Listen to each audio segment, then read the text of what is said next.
You're watching How Leap. Let's see how to turn off end-to-end encryption for a chat in Facebook Messenger. It's important to know that end-to-end encryption is not a global setting you toggle off.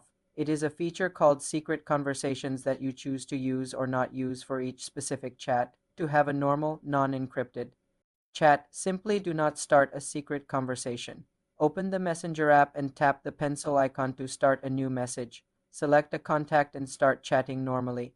This standard chat is not end-to-end encrypted by default. To exit an existing secret conversation, open that specific encrypted chat, tap the contact's name at the top. You will see it is labeled Secret Conversation. To return to a regular chat, simply go back to your main Messenger inbox and start a new message with the same person.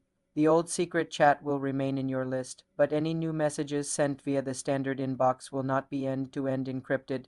You cannot convert an existing secret chat back to a regular one.